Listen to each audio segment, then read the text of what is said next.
할렐루야. 아멘. 네, 사랑하고 축복합니다. 네, 한 아이가 태어났습니다. 한 아이가 태어났는데 이 팔이 양팔이 없이 태어났습니다. 아마 우리가 잘 알고 있듯이 그 닉 부이치치처럼 아마 그렇게 태어난 것 같습니다. 그런데 이 아이는 보통의 아이들이 생활할 수 있는 그런 일상생활들을 어, 이 아이는 없는 거죠. 어, 보통 아이들에게 자유롭게 다가올 수 있는 그런 삶과 생활들이 이 아이로서는 양팔이 없기 때문에 그런 것들이 자연스러운 일들이 아니었습니다. 셔츠 하나를 입으려고 해도 온몸을 비틀면서 그 바닥에서 안간힘을 써가면서 겨우겨우 그 셔츠 하나를 그렇게 어, 입게 되었습니다. 그런데 주변에 이제 이웃들이 그 장면을 보면서 그 부모에게 그렇게 말합니다. 아니, 저 아이가 그 셔츠를 입기 위해서 저렇게 힘들어하고 저렇게 안간힘을 쓰고 있는데 왜 엄마로서 그 아이를 이렇게 도와주지 않느냐고 그 주변의 이웃들이 그렇게 질문을 했습니다. 그러자 그 어머니가 뭐라고 대답했냐면 저는 지금 저 아이를 지금 도와주고 있는 겁니다. 그렇게 말하는 겁니다.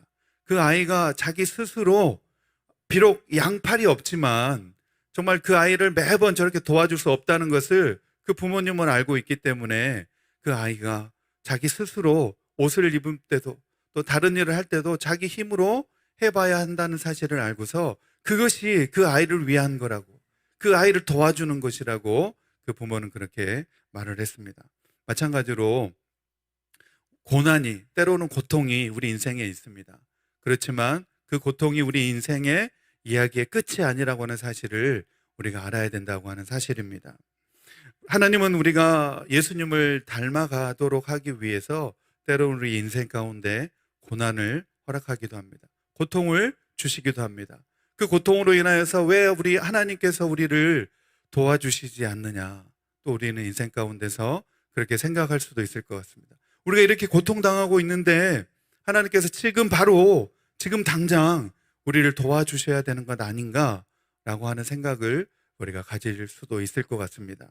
그런데 고난을 겪고 있거나 어떤 고통을 우리가 안고 살아갈 때 전능하신 하나님께서 마치 우리를 위해서 어떤 일을 해야만 할 것처럼 우리가 생각할 수도 있지만, 그러나 그 고통 가운데 그 고통을 주심으로 그것이 또한 우리에게 은혜로 다가올 수 있다라고 하는 사실을 우리가 또한 알아야 된다는 사실입니다. 암투병 중에서 우리가 하나님의 은혜를 발견하기는 어렵지만은, 그러나 그 암투병 가운데서 우리가 하나님의 은혜가 있는 것은 무엇이냐면 비로소 그 암투병을 인하여서 영생이 우리에게 있다라고 하는 사실을 비로소 우리가 이해할 수 있게 될 수 있다는 것입니다. 또한 우리가 직장 생활을 하면서 직장 상사들이 또 우리를 힘들게 하고 우리를 괴롭힐 수도 있습니다.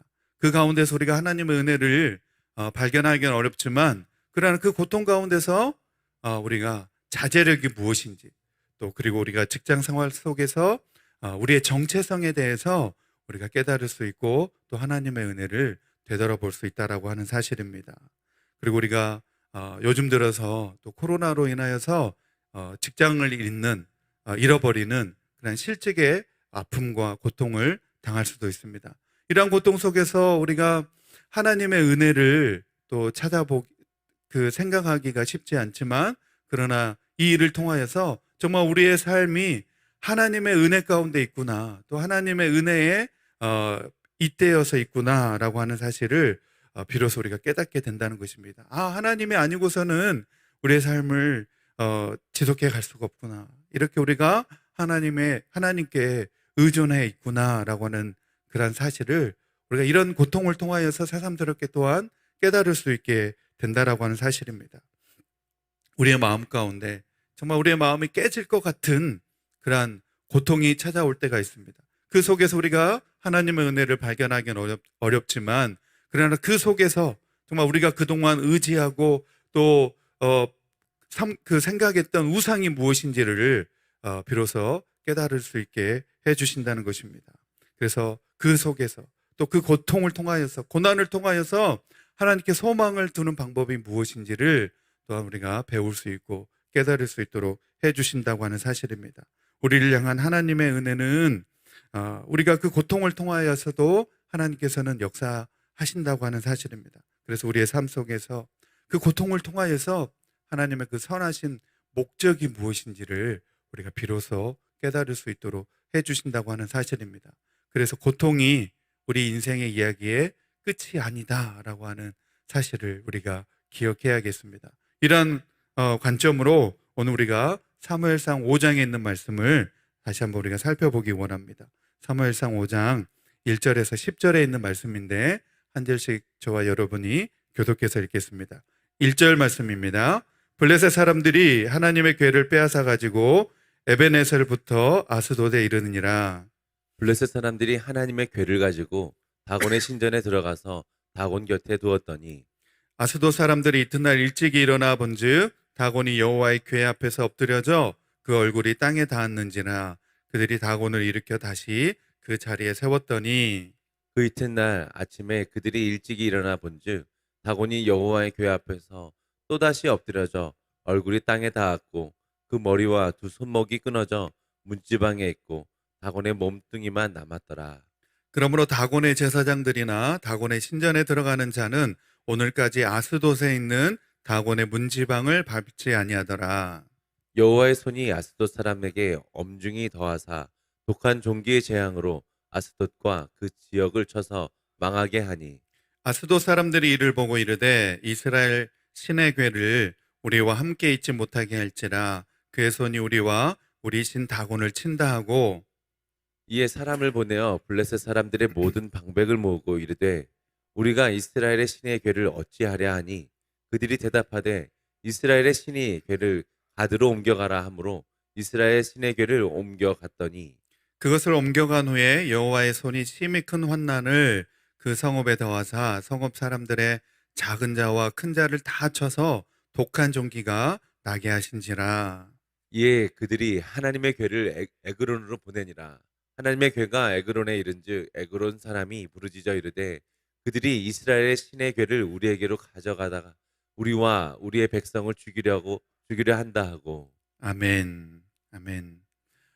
이스라엘과 이제 블레셋과의 그 싸움에서 이스라엘이 패배하고 또 블레셋은 그 전쟁에서 승리를 함과 동시에 여호와의 언약궤, 이스라엘 백성들이 하나님으로 섬기고 있는 신으로 섬기고 있는 그 상징인 언약궤를 이제 전쟁의 그 탈취물로 그들이 이제 가져가게 됩니다. 그리고 블레셋에는 다섯 군데의 그 성읍이 있습니다. 그래서 그 다섯 성읍 중에서 대표적인 성읍이었던 아스돗이라고 하는 성읍으로 이제 그 여호와의 궤를 옮겨가게 되는 것을 볼 수 있습니다. 사진 한번 보여주실래요? 이 궤가 이동하는 그 경로는 원래 여호와의 언약궤는 실로에 있었습니다. 예, 에브라임 지파에 소속된 실로에 있다가 이제 에베네셀과 이 아벡에서 이제 전투가 있었고, 그래서 여호와의 언약궤가 이제 블레셋 사람들의 손에 넘어가고 또 지중해 해안 평야인 아스돗이라는 지역으로 옮겨가게 됩니다. 또 그곳에서 다시 가드로, 그리고 그 북쪽 에그론이라는 지역으로 이제 옮겨가게 되는데, 이 블레셋 사람들이 이스라엘 백성들이 가나안 땅으로 이주해 오던 동시에 이 블레셋 사람들은 인도 게르만족이라고 이렇게 이야기를 하는데, 그들도 지중해 해안 쪽으로 이렇게 들어와서 그것을 차지하고 정착하게 되었습니다. 비슷한 시기에 이제 들어와서 그 해안 쪽에 이렇게 정착하게 되었는데, 이 다섯 성읍 중에서 그래도 이 블레셋 지역에서 가장 대표적인 성읍이 이 아스돗이라고 하는 성읍이었습니다. 그리고 우리 다음 사진 보면 그들이 섬기고 있는 신은 이 다곤 신이었습니다. 이 부조 조각으로 이렇게 되어 있는데, 이 다곤 신상은 머리와 몸통까지는 사람의 모양이고 허리부터 다리까지는 무슨 모양입니까? 물고기의 모양입니다. 어떤 분은 보면서 저거 그 인어 아닌가? 인어 공주의 남편 아닌가? 이렇게 생각할 수도 있을 것 같은데 아닙니다. 네, 이 다곤 씨는 허리 이 밑으로는 물고기 모양으로 이렇게 되어 있는 형상입니다. 아마도 이 해안 지역에 살고 있다 보니까 아마도 이런 형상을 만들어서 그들의 신으로 이렇게 섬기고 있지 않았나 이렇게 생각을 해보는데, 이 다곤 신은 메소포타미아 북부 지방에서 살던 이 셈족들이 이 신으로 섬기던 그러한 우상 신이었습니다. 그래서 이 동부 셈족과 이 북부 셈족들이 마치 이 다산의 기원을 상징으로 삼고 있었던 신이었는데, 때로는 어떤 곡물이라든지 또 생선, 어업의 신으로도 이 신을 섬기고 있었습니다. 그래서 오늘 이 말씀 가운데서 보면 하나님의 궤를 이 다곤 신당의 다곤 곁에 두었을 때 일어난 결과가 무엇이었느냐, 우리가 첫 번째로 살펴보기 원합니다. 2절에서 우리 4절에 있는 말씀인데, 우리 한 번 더 말씀을 우리 읽겠습니다. 2절과 4절에 있는 말씀 같이 읽겠습니다. 시작. 블레셋 사람들이 하나님의 궤를 가지고 다곤의 신전에 들어가서 다곤 곁에 두었더니 아스돗 사람들이 이튿날 일찍이 일어나 본즉 다곤이 여호와의 궤 앞에서 엎드려져서 그 얼굴이 땅에 닿았는지라. 그들이 다곤을 일으켜 다시 그 자리에 세웠더니 그 이튿날 아침에 그들이 일찍이 일어나 본즉 다곤이 여호와의 궤 앞에서 또다시 엎드려져 얼굴이 땅에 닿았고 그 머리와 두 손목은 끊어져 문지방에 있고 다곤의 몸뚱이만 남았더라. 아멘. 네. 블레셋 사람들이 자신의 신 다곤이 이스라엘 신 여호와를 이겼다라고 생각했습니다. 왜냐하면 그때 당시만 해도 이 민족들 간의 전쟁은 그냥 단순히 민족들 간의 전쟁이 아니라 그 차원을 넘어서 그 민족이 섬기고 있는 신들과의 싸움이라고 생각을 했습니다. 그렇기 때문에 이 전쟁에서 블레셋이 이겼기 때문에 블레셋의 신이 이스라엘 섬기고 있는 신보다 더 강하다라고 하는 사실을 그들이 생각하게 되었던 것입니다. 그래서 그들은 그 전쟁에서 승리의 기념을 기념하기 위해서 여호와의 법궤를 그들의 신당인 그들이 섬기고 있는 그 다곤 신당에 법궤를 옮겨놓게 되었습니다. 그런데 이러한 블레셋 사람들의 이러한 섣부른 판단이 잘못되었다는 것을 곧 깨닫게 되었습니다. 여호와의 신이 다곤 신에게 진 것이 아니라 이것은 이 언약의 법대로 이스라엘이 순종하지 않음으로 인해서 언약의 그 법에 의해서 하나님이 이스라엘을 떠난 것이었습니다. 두 번째로, 그래서 하나님의 언약궤가 이 블레셋 땅의 아스돗과 가드에서 일어난 재앙 가운데서 우리가 그 의미를 생각해 볼 수 있습니다. 우리 6절과 9절에 있는 말씀입니다. 6절과 9절 같이 읽겠습니다. 시작. 여호와의 손이 아스돗 사람에게 엄중히 더하사 독한 종기의 재앙으로 아스돗과 그 지역을 쳐서 망하게 하니 아스돗 사람들이 이를 보고 이르되 이스라엘의 신의 궤를 우리와 함께 있지 못하게 할지라. 그의 손이 우리와 우리의 신 다곤을 친다 하고 이에 사람을 보내어 블레셋 사람들의 모든 방백을 모으고 이르되 우리가 이스라엘의 신의 궤를 어찌하랴 하니 그들이 대답하되 이스라엘의 신의 궤를 가드로 옮겨가라 하므로 이스라엘의 신의 궤를 옮겨갔더니 그것을 옮겨간 후에 여호와의 손이 심히 큰 환난을 그 성읍에 더하사 성읍 사람들의 작은 자와 큰 자를 다 쳐서 독한 종기가 나게 하신지라. 아멘, 아멘. 그렇게 하나님의 언약궤를 자기들의 신전인 다곤 신상에 옮겨놨는데 자꾸 다곤 신이 넘어지는 겁니다.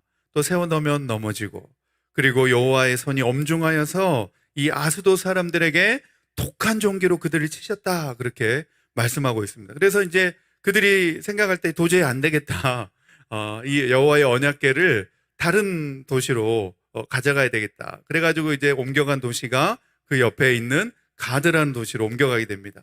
그런데 그 도시에서도 똑같이 여호와의 손이 그 도시를 치게 됩니다. 가드 사람들에게 독한 종기를 내리셔서 그 지역에 또 사람들을 치게 됩니다. 이렇게 그 지역 가운데서 하나님의 손이 엄중하여서 독한 종기로 치는 것을 볼 수 있는데, 참 아이러니한 일이 일어나게 되는 거죠. 이스라엘 사람들에게서는 떠났던 여호와의 영광이 이방 민족이었던 블레셋 사람들 가운데서 계속해서 이렇게 일어나고 있고 나타나고 있는 것입니다. 이스라엘 백성들에게 떠났던 여호와의 역사와 권능이 이 블레셋 사람들에게 계속해서 나타나고 있다고 하는 사실입니다. 그래서 이 블레셋 사람들이 도저히 안 되겠다 싶어가지고 이제 또 여호와의 언약궤를 또 다른 지역, 에그론이라고 하는 그 지역으로 옮기자, 그렇게 이제 이야기를 하게 됩니다. 그런데 이 내용 가운데서 정말 흥미로운 사실이 있는데, 계속해서 이 블레셋 사람들은 이 아스돗에서 그리고 가드로 그리고 에그론으로 계속해서 이렇게 하나님의 법궤를 옮겨가는 모습을 볼 수 있습니다. 그래서 왜 이 사람들이 왜 이렇게 법궤를 옮겨갔을까? 그렇게 이제 생각을 해보고 또 주석을 찾아보면 이 블레셋 사람들은 그렇게 생각했다는 겁니다. 이제 처음에 전쟁에서 승리함으로 인해서 블레셋 신 다곤이 여호와를 이겼다라고 생각을 했는데 이 아스돗의 그 다곤 신당에 가져다 놓으니까 자꾸 다곤 신당이 넘어지고 또 원한치 않게 또 설상가상으로 그 질병이 그 아스돗에 막 창궐하는 것을 보면서 우리 지역에 이 아스돗의 다곤 신이 좀 약한가? 그래서 그러면 가드에 있는 그 신전으로 가져다가 이것을 제압해야 되겠다. 그런 생각을 가졌다는 겁니다. 그래서 블레셋 사람들이 여호와의 언약궤를 다시 가드에 있는 그 신전으로 옮겨다 놓습니다. 그러면 이 가드의 신이 이제 이길 수 있을 것이다. 그렇게 생각을 하고 옮겨다 놓았는데 가드에서도 똑같은 일이 일어나는 겁니다. 가드에서 이제 안 되는 겁니다. 가드 신당에서도 이게 안 되나? 이 여호와의 우리 그 다곤 신이 이 가드에서도 이기지 못하나? 그리고 생각한 게 이제 그러면 그 다음에 있는 도시인 아스글론에 있는 도시로 이것을 옮겨가자.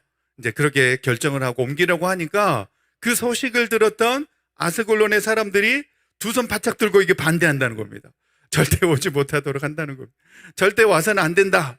우리가 아스돗과 가드에서 있었던 그 일들을 다 들었기 때문에 이 에그론으로 이 여호와의 궤를 옮겨오는 것을 절대 원하지 않는다. 그렇게 하는 모습을 볼 수 있습니다. 이 모습 가운데서 우리가 그 모습을 볼 수 있습니다. 블레셋 사람들이 자기네 신 다곤이 하나님의 신보다 더 강하다라고 생각했지만 결국은 그 일련의 사건들을 통하여서 결국은 하나님이 그 이방신보다 더 강하다라고 한 사실을 이 사건들을 통하여서 보여주고 있는 말씀입니다.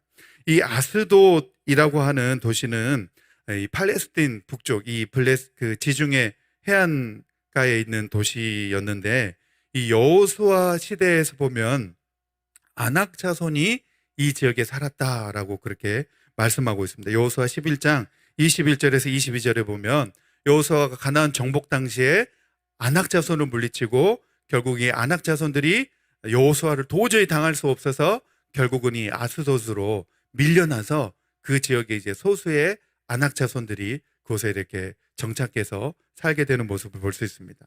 그래서 여호수아에게 점령당한 뒤에도 이곳에 이 아스돗이라고 하는 이 도시에는 이 소수의 아낙 자손이 남아서 살고 있었습니다. 그리고 이스라엘 왕정 시대 때 보면 우시야 왕 때에 비로소 이 도시를 점령하고 이 도시를 완전히 점령을 해서 새로운 도시로 새로운 성읍으로 이렇게 건설했던 것을 볼 수 있습니다. 그리고 이제 아시리아 때 아수르의 사르곤 황제가 이 지역을 쳐들어와서 군 사령관이 이 지역을 또한 점령하기도 합니다. 그래서 이제 헬레니즘 시대에 돌아와서 사도행전에 보면 이 도시의 이름을 뭐라고 말하고 있냐면 여러분들이 말하면 또 그 도시구나 이렇게 생각할 수 있을 것입니다. 아소도 들어보셨습니까? 네, 사도행전을 읽을 때 사도행전 8장 40절에 보면 아소도라는 도시로 그렇게 이름이 나오고 있습니다.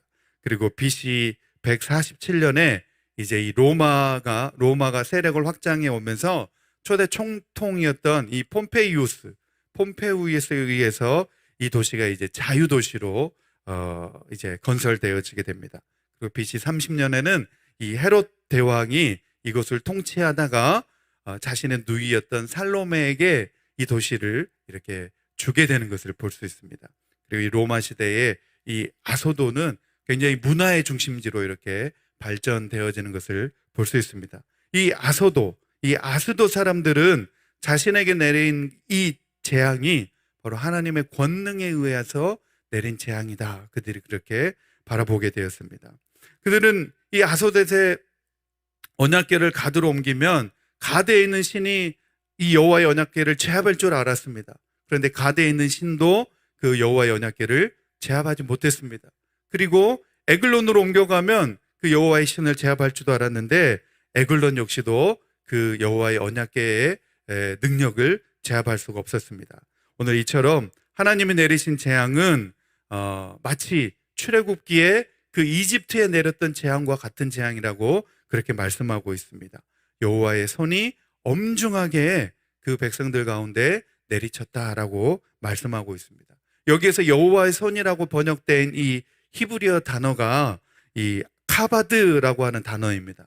이 카바드라고 하는 단어는 어떤 또 그 어원과 뿌리를 같이 하냐면 영광이라고 하는 이 카보드라고 하는 단어와 의미가 똑같습니다. 그래서 생각해 볼 때에 여호와의 손이라고 하는 이 의미는 어떤 의미냐면 죄송합니다. 여호와의 영광이 나타난 것과 동일한 의미로 생각해 볼 수가 있는 것입니다. 다시 말해서 다른 의미로 생각해 보면 여호와의 영광이 이스라엘을 떠났지만 그 영광이 지금 이방 민족이었던 블레셋 가운데서 나타나고 있다고 하는 사실을 오늘 말씀 가운데서 우리가 살펴볼 수가 있는 것입니다. 여러분, 이스라엘 백성들은 자신들이 법궤를 잃어버리는 그 고통을 통하여서 비로소 하나님의 영광에 대해서, 하나님의 역사하심에 대해서 그들이 깨닫게 되었습니다. 여호와의 언약궤를 이방 민족에게 잃어버리는 이 수치와 고통을 통하여서 비로소 그들이 하나님의 역사하심이 무엇인지에 대해서 비로소 그들이 깨닫게 되었다라고 하는 사실입니다. 여러분, 우리도 마찬가지입니다. 우리의 고통 가운데서 우리가 하나님의 은혜를 우리가 때로는 깨달을 수 있는 것입니다. 하나님께서 진정 우리 모든 신 중에 뛰어나신 분이다라고 하는 사실을 우리가 고통 가운데서, 우리가 지금 당하고 있는 어려움 가운데서 우리가 때로는 깨달을 수 있다라고 하는 사실입니다. 그래서 우리의 삶 가운데 일어나고 있는 이 어려움과 고난 가운데서 하나님의 능력과 또 하나님의 역사하심을 우리가 바라볼 수 있게 되기를 소망합니다. 그래서 우리가 현재 우리가 살아가고 있는 이 상황 속에서 우리가 하나님의 능력을 제한하고 있는 그 요소들이 무엇인지 우리가 다시 한번 생각해 보았으면 좋겠습니다. 그래서 우리의 마음가짐이나 또 우리가 어떻게 하나님의 은혜 가운데로 다시 회복되어지고 나아갈 수 있을지 생각해 보는 오늘 시간이 되면 좋겠습니다. 우리에게 주어진 환경 속에서 또 우리에게 다가온 이 고통 가운데서 우리가 또 우리의 힘으로 되지 않은 이 고통 가운데서 하나님 우리에게 어떻게 역사하실지 기대함으로 나아갈 수 있는 오늘 이 하루 되기를 소망하면서 우리 같이 그렇게 기도하며 나가기 원합니다. 그리고 여러분들이 가지고 나온 기도 제목 놓고 우리 기도하기 원합니다. 이스라엘 백성들은 정말 하나님의 법궤를 잃어버리는 그 고통 가운데서 비로소 하나님의 역사하심과 그 은혜를 그들이 깨닫게 되었던 것을 볼 수 있습니다. 우리도 마찬가지로 고통이 우리에게 다가왔을 때 하나님께서 왜 우리의 이 고통을 해결해 주시지 않느냐 그렇게 생각할 수 있지만 그러나 그 고통 가운데서 하나님 우리에게 주시는 은혜를 우리가 생각해 볼 수 있어야겠습니다. 오늘 말씀과 또 여러분들이 가지고 나온 기도 제목 놓고 우리 주여 한번 부르시고 간절히 기도하며 나가겠습니다. 시작. 주여. 하나님 아버지 눈에 보이지 않아도 쉽게 느낄 수 없어도 우리 아버지는 내 기도 들으시네.